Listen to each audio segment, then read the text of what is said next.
Donald Trump has showered Vladimir Putin with praise as he and rival Hillary Clinton took pointed questions from military veterans. The Republican presidential nominee told the Forum the Russian president has been a leader far more than our President Obama has been. It came on the same day the chief of the Pentagon accused Russia of sowing the seeds of global instability. Mrs. Clinton, meanwhile, defended her judgment despite her email scandal. The White House candidates appeared back-to-back on stage in half-hour segments at the Intrepid Air and Sea Museum in New York on Wednesday night. Trump and Clinton quit. As it happened, Trump defends military sex assault tweet. Why Trump strikes a chord with Russians? Are there any Trump links to Putin? Quizzed by NBC host Matt Lauer on his previous complimentary remarks about Mr. Putin, Mr. Trump responded, "He does have an 82% approval rating. I think when he calls me brilliant I'll take the compliment, okay?" added the businessman. He said Mr. Putin had great control over his country. Mr. Trump also predicted that if elected in November, "I think that I'll be able to get along with him."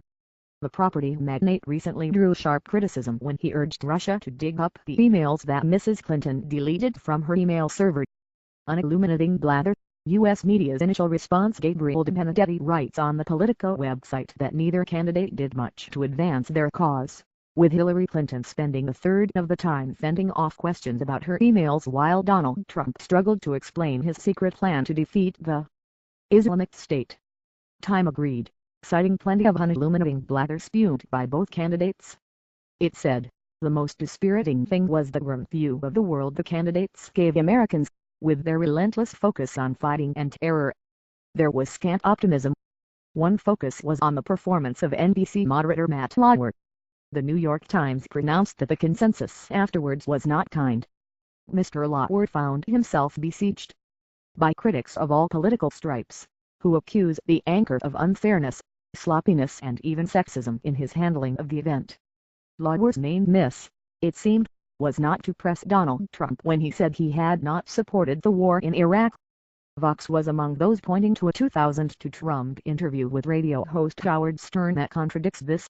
Forum moderator Lauer suffers backlash. It is not the first time Mr. Trump has made admiring comments about the Russian leader. Last December he said it was a great honor when Mr. Putin called him a talented person. Mr. Trump's latest remarks came hours after U.S. Defense Secretary Ash Carter said Russia has clear ambition to erode the principled international order. In a speech at Oxford University, Mr. Carter also appeared to allude to suspected Russian involvement in hacking of Democratic National Committee computers in the U.S. On Tuesday night, Mr. Trump also courted controversy over sex abuse in the military. He stood by a comment he made 3 years ago when he appeared to blame such assaults on the decision to allow women in the forces. It is a correct tweet, Mr. Trump said of the 2013 Twitter post in which he remarked, "What did these geniuses expect? Then they put men and women together." Uncomfortable moments. Anthony Zurcher, BBC News. The 30 minutes allotted to each candidate made the proceedings feel like the political equivalent of speed dating. And like speed dating gone wrong, there was plenty of time for the participants to bury themselves with their words. Mrs. Clinton once again tripped up when discussing her use of a private email server as Secretary of State. Mr. Trump found new and interesting ways to show his tenuous command of policy details and shower questionable praise on a U.S. rival. Read Anthony's analysis in full. Mrs. Clinton, who appeared first on stage by virtue of a coin toss, found herself once again on the defensive over her private email server. The U.S. naval flight officer told the former Secretary of State he would have been jailed if he had handled classified information as she had done.